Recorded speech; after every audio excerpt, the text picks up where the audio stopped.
आज यकीनन काम करने में और वीलॉग करने में हमें तो बहुत मजा आएगा और आपको देखने में लेकिन फर्क आपने कोई कमी रहने नहीं दी, वैसे बहुत अच्छा जबरदस्त। मैं आपके वीलॉग देख रहा था, मजा आया। अच्छा। यकीन करें आप बहुत मतलब बेड़ा गर्क करना। इंटरव्यूज बड़े जबरदस्त आपने इंटरव्यूज आप बहुत जबरदस्त करते हैं और बड़ा आपके अंदर टैलेंट है माशाल्लाह। मेरे लिए बहुत अप्रिसिएशन, आप अगर कह रहे हैं तो मेरे लिए माशाल्लाह, बहुत इसमें बड़ी कोई शक नहीं है। और बाकी भी जो स्टोरीज को बिल्डअप करना, स्टोरीज को बनाना, उसकी प्रेजेंटेशन, हर चीज बड़ी जबरदस्त, एक्सीलेंट है माशाल्लाह। बहुत शुक्रिया। मेरे लिए बहुत बड़ी हौसला अफजाई की बात है। हमारे उस्ताद भी हैं, सीनियर जर्नलिस्ट हैं, पाकिस्तान के सबसे बड़े कॉलमिस्ट हैं। अगर मेरे बारे में कुछ अच्छा कहेंगे तो यकीन माने आज रात सोना मुश्किल हो जाए। ठीक है, अब चलते हैं अपनी पहली स्टोरी की तरफ, इमरान खान साहब की तरफ। इमरान खान साहब जो हैं उनकी पार्टी ने उन्हें धोखा दे दिया। अब जो एहतजाज होना है उसकी क्या हालत होगी, इमरान साहब को धोखा किसने दिया है, डिटेल से स्टोरी जानते हैं। जावेद चौधरी साहब। अब इमरान खान साहब को बड़ी तवक्को थी कि 5 अगस्त, क्योंकि उन्होंने डेडलाइन दी हुई है और उनका ख्याल ये है कि पूरा पाकिस्तान बाहर आ जाएगा, अमेरिका से भी डायस्पोरा जो वो बाहर आ जाएगा, इंग्लैंड के अंदर से उनको उम्मीद थी कि बहुत सारे ऐसे लोग हैं, बहुत सारे ऐसे पॉलिटिशियन हैं, बहुत सारे बिजनेसमैन हैं, वहाँ का मीडिया है, वो मुझे बहुत सपोर्ट करेगा। फिर जो पार्टी है वो मजबूर हो के आखिरी जो बॉल है उसके ऊपर छक्का लगाने की कोशिश करेगी। और साथ गणापुर साहब को भी उन्होंने कान कर दिए थे, सीधे उन्होंने कहा कि सीधा हो जाओ, नहीं तो तुम गए और मेरे साथ उन्होंने बड़ी ज्यादती की वगैरह वगैरह। लेकिन पार्टी भी ये कहती रही थी कि बिल्कुल फिक्र ना करें आप, इस मरतबा तो हम अपना आखिरी खून का खतरा बहा देंगे और आपको बता देंगे कि पार्टी आपके साथ खड़ी है और आप देखें अब हम करते क्या हैं वगैरह वगैरह। लेकिन अब 5 अगस्त आ गया है और किसी साइड पे कोई एहतजाज नहीं, पूरे पंजाब के अंदर कोई एहतजाज नहीं। आलिया हमजा ने बहुत कोशिश की, लेकिन जो लीडरशिप थी उसने कहा जी आपका काम है, आप जाने, पंजाब जाने, आप कायदे हैं, ये फैसला आपने करना है। और पंजाब के अंदर आज कुछ भी नहीं हो रहा, पहले तो ये ज़हन में रखो आप। उसके बाद सिंध के अंदर कोई, या ना वहाँ पे लीडरशिप है और ना ही वहाँ पे पार्टी का इस वक्त कोई नुमाइंदा आपको नजर आ रहा है, ना ही वहाँ पे कोई ऑर्गेनाइजेशन है। कुछ लोग भी ज़ाहिर पाकिस्तान तहरीक इंसाफ को सिंध के अंदर से अब सपोर्ट नहीं कर रहे हैं। बलोचिस्तान के अंदर पार्टी पहले ही नहीं थी और किसी जगह मौजूद ही नहीं थी। कश्मीर के अंदर कुछ था इम्कान, लेकिन कश्मीर के अंदर गिरफ्तारियां हो चुकी हैं। गिलगित बल्तिस्तान के अंदर भी पार्टी तकरीबन फारग हो चुकी है। अब सिर्फ और सिर्फ खैबर पख्तूनख्वा रह गया और उसकी वजह यह है कि वहाँ पे गवर्नमेंट है और गणापुर साहब जो है उन्होंने अपनी इज्जत भी बचा के रखनी है और पार्टी के अंदर ये बताना भी है कि मैं ही सब कुछ हूँ, देख लें अगर किसी जगह कोई एहतजाज हुआ है तो वो सिर्फ मेरे सूबे में हुआ और उसको लीड मैंने किया। तो एक रैली निकाल रहे हैं वो आज पेशावर के अंदर, और उसके अंदर वो एक बड़ी धुआंधार किस्म की तकरीर करेंगे, बहुत ही कंट्रोवर्शियल तकरीर जो है वो आज गणापुर साहब करेंगे। जिसके बाद आप देखिएगा कि हेडलाइंस चलेंगी, उसके ऊपर हम व्लॉग्स भी करेंगे, हमारे तबसरे भी चलते रहेंगे कि ये गणापुर साहब ने क्या कर दिया। क्योंकि गणापुर साहब की पूरी कोशिश है कि वो शहादत का रुतबा इख्तियार करें, लेकिन जाहिर है वो उनको मौका नहीं दिया जा रहा, क्योंकि अगर सियासी शहादत और उनको मौका नहीं दिया जा रहा कि आप ये कर सकें, इसको इम्प्लीमेंट कर सकें। तो इस वजह से अब वो कोशिश उनकी यही है, वो रोजाना बम को ठुड़ा मारते हैं, तो उनकी पूरी कोशिश है कि उनकी इज्जत भी बच जाए और पार्टी जो है ना वो भी कहे कि वेल डन जी, कमाल कर दिया आपने। और साथ साथ जो उन्होंने करप्शन की हुई, जो वहाँ पे गड़बड़ है, जो वहाँ पे मिस इंफॉर्मेशन है, जो वहाँ पे उनकी कारकर्दगी है, बिल्कुल बस मुझे प्रॉपर कोई लफ्ज़ नहीं मिल रहा, मैं सही आपको बताऊँ तो वो सारी चीज़ें जो उनको छुपाने का सबसे बेहतरीन तरीका ये है कि उनकी कैजुअलिटी हो जाए। तो अपनी कैजुअलिटी करवाना चाहते हैं, लेकिन मुझे नहीं लगता कि कैजुअलिटी होगी, क्योंकि गवर्नमेंट जो वफाकी गवर्नमेंट है या रियासत है वो चाहती है कि खैबर पख्तूनख्वा के अंदर लोगों को इसका टेस्ट लेना चाहिए कि अगर गणापुर साहब आ जाए या पाकिस्तान तहरीक इंसाफ को तीसरी मरतबा उन्होंने इलेक्ट किया है तो उनको पता लगना चाहिए कि उसका नतीजा क्या निकलता है। तो नतीजे का इंतजार स्टैब्लिशमेंट भी कर रही है, रियासत भी कर रही है, गवर्नमेंट भी कर रही है, वफाकी गवर्नमेंट भी। तो गणापुर साहब बहरहाल आज भी एक बड़ी कंट्रोवर्शियल किस्म की तकरीर करेंगे। उसके बाद आप देखेंगे कि बस हेडलाइंस बनेंगे। लेकिन इमरान खान साहब को कोई खास फायदा नहीं है। बेटों ने आना था, बेटे आए नहीं है और वो कह रहे थे हमने वीजा अप्लाई किया हुआ, जबकि अलीमा खान साहब कह रही थी कि निकाब है, यानी कि उनके पास वो कार्ड है और उससे पहले वो पाकिस्तान आए भी थे उस कार्ड के जरिए, तो उनको वीजा लेने की जरूरत नहीं। लेकिन फिर उसके बाद ये कहा गया कि जी वीजा अप्लाई कर दिया कि और अब हमें वीजा नहीं दिया जा रहा।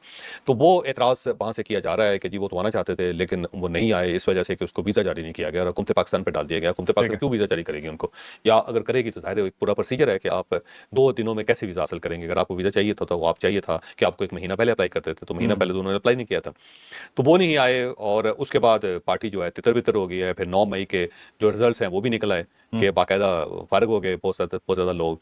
अब वो इतने डरे हुए हैं कि वो फारग होने के बाद भी कोई एहतजाज नहीं कर पा रहे। तो इमरान खान साहब के साथ हाथ हो गया है। इमरान खान साहब ने जो आखिरी कॉल दी थी, इससे पहले भी वैसे बहुत सारी आखिरी कॉल दे चुके हैं वो, लेकिन ये फाइनल कॉल थी, उसका नतीजा भी कोई नहीं निकला। तो इमरान खान साहब का के लिए जो आज एहतजाज होना था वो मुकम्मल फ्लॉप है। मतलब सिर्फ खैबर पख्तूनख्वा पे कुछ 26 नवंबर तो डेथ डे साबित हो गया ना इनके लिए फिर। और दूसरा, अपनी गली में तो सारे शेर होते हैं जो साहब, मतलब अगर ये केपीके के अंदर कुछ जलसा कर भी लेते हैं और तकरीर कर भी लेते हैं, कुछ 8-10 हजार बंदा ये जमा आना कर तो भी लेते हैं। इस्लामाबाद था, लेकिन इस्लामाबाद नहीं आ रहे वो। इस्लामाबाद का उन्होंने टर्न डाउन कर लिया था जी कि इस्लामाबाद नहीं जाना चाहिए। मेरा ख्याल 26 नवंबर की वजह से ना, उसके बाद उन्हें अंदाजा हो गया कि होगा क्या, वो गल्ला नहीं रही है चॉइस साहब। वो बातें नहीं रही।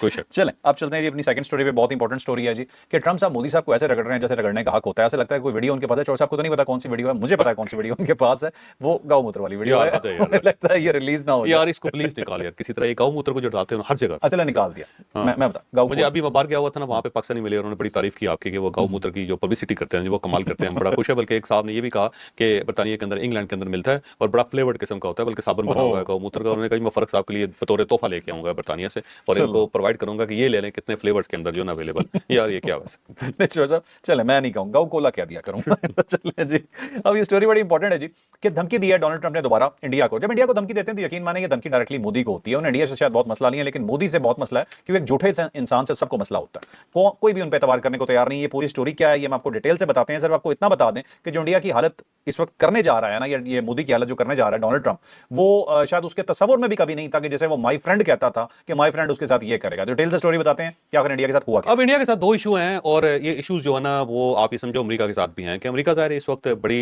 पावर है, इसमें कोई शक ही नहीं है। और डोनाल्ड ट्रंप तो ज़ाहिर है अमेरिका को दोबारा एक ऐसी स्टेट बनाना चाहता है कि जिसका कोई मुकाबला ही ना हो दुनिया में। खुद बिजनेसमैन है, उसको पता है कि हर मुल्क जो है या हर जो पर्सनैलिटी है या हर शख्स है वो पैसे के लिए काम करता है, पैसे से घबराता है। अगर उसके ऊपर टैरिफ लग जाए, अगर उसकी ट्रेड बंद हो जाए तो मुल्क जो उसके लिए सर्वाइव करना मुश्किल हो जाता है। तो उसको अंडरस्टैंड करता है, इस कार्ड को बड़ा अच्छी तरीके से खेल रहा है। रशिया डोनाल्ड ट्रंप के काबू नहीं आ रहा और पुतिन क्योंकि बड़ी कोशिश की उसने हर तरफ से रशिया को पकड़ने की, रशिया को घेरने की, और साथ यूक्रेन की जंग जो है ना उसके अंदर भी सारे रशिया का इन्वेजन बढ़ता चला जा रहा है। वो किसी न किसी तरीके से रशिया को कंट्रोल करना चाहता है जो उसके लिए मुमकिन नहीं है। अब कंट्रोलिंग मैकेनिज्म एक ही है कि जहां जहां से रशिया के साथ ट्रेड हो रही है उसको रोका जाए। जैसे कि चाइना के साथ हो रही है, चाइना को पाबंद किया जाए कि आप रशिया ब्लॉक से निकलें और सिर्फ हमारे साथ ताल्लुकात रखें, तो वहां से कट लग जाएगा। फिर ईरान के साथ जो उसके मामला अब तय हो रहे हैं वो इसलिए तय हो रहे हैं कि जी वो रशिया जो सपोर्ट दे रहा है उसको वो खत्म हो जाए। इससे पहले सीरिया और जो ईरान के जो ताल्लुकात थे उसका ज़ाहिर डोनाल्ड ट्रंप ने प्रॉपर बंदोबस्त किया है वो है। अब इंडिया जो ना बहुत बड़ा इंपोर्टर है रशिया से, और जो ऑयल सबसे ज़्यादा इंडिया इस वक्त अगर इंपोर्ट कर रहा है तो रशिया से कर रहा है, क्योंकि सस्ता पड़ता है उसको, तो उससे करीब है। और उसके मुकाबले में अगर अरबों से लेता है तो महंगा पड़ता है, और अमेरिका से तो ज़ाहिर तस्वर नहीं किया जा सकता तेल का। तो ये सारी जो सूरत है वो इंडिया के लिए फेवरेबल नहीं है कि वो रशिया को नाराज़ कर दे। रशिया को नाराज़ करेगा तो बहुत बड़ी मंडी है इंडिया रशियन प्रोडक्ट्स की, और खुद इंडिया की बहुत सारी प्रोडक्ट है जो रशिया के अंदर जाती है। तो एक बायलैटरल तजारती ताल्लुकात हैं दोनों मुल्कों के साथ। अब डोनाल्ड ट्रंप ये चाहता है कि रशिया जो है उसको अकेला कर दिया जाए और कम से कम इंडिया को उससे दूर कर दिया जाए। तो वो पहले बातों बातों में उन्होंने नरेंद्र मोदी को कहा, इंडिया को कहा कि जी आप अपना जो ट्रेड का वॉल्यूम है वो कम करें, लेकिन ज़ाहिर इंडिया ने कम नहीं किया। फिर उसके बाद 25% टैरिफ लगा दी, और टैरिफ लगाने से पहले कहा कि रशिया से ऑयल इंपोर्ट कर रहा है और ये हमारे लिए एक्सेप्टेबल नहीं है। और 25 इंपोर्ट भी कर रहा है और आगे भी बेच रहा है, खुद भी मुनाफा कमा आगे रहा है। बेच रहा है, क्योंकि यहाँ पे ऑयल रिफाइनरीज है ना अपने इंडिया के अंदर, और बड़ी दुनिया की दूसरी बड़ी ऑयल रिफाइनरी, बल्कि कुछ कहते हैं कि दुनिया की जो सबसे बड़ी ऑयल रिफाइनरी वो इंडिया के अंदर है और प्राइवेट है। और वो ये कहते हैं कि जी वहाँ वो ऑयल को फिल्टर करके प्योरीफाई करके उसको आगे मार्केट के अंदर बेचते भी हैं। हाँ जी, खुद वो अपनी यहाँ से जरूरत रॉ की लेते बेच करते रॉ आता है। हाँ जी, इंडिया और जो रशियन पेट्रोल है वो बहुत अच्छी क्वालिटी का भी नहीं है उसको। अच्छा। फिर भी आपको जैसे कि पाकिस्तान ने आपको बताओ कि बैरल लिए थे ना जी, जो 2 टैंकर्स लिए थे अगर आपको याद हो, जी, जी, बिल्कुल। तो उससे पाकिस्तान भी क्राइसिस में चला गया था, क्योंकि उसमें से जब हमने उसको फिल्टर किया था या उसको प्योरीफाई किया था तो उसके अंदर वेस्ट बहुत ज़्यादा निकली थी, तो प्राइस कहीं से कहीं चली गई। उसके बाद देखिए पाकिस्तान ने कोई ऑयल रशिया से नहीं खरीदा था। ठीक है। तो रशियन ऑयल जो उसकी वो क्वालिटी भी नहीं है उसके अंदर, ये इशू भी है। तो बहरहाल अब दोबारा धमकी दे दी है डोनाल्ड ट्रंप ने। उन्होंने कहा जी कि मैं तो इनके ऊपर टैरिफ और बढ़ाऊंगा क्योंकि ये पास नहीं आ रहा। और उसकी बुनियादी वजह ये है कि जब अमेरिका ने 25% टैरिफ किया था तो बहुत सारे जो प्राइवेट कंपनीज हैं, प्राइवेट मिल ओनर्स हैं या प्राइवेट रिफाइनरीज के मालिक हैं, उन्होंने रशियन ऑयल खरीदना बंद कर दिया था।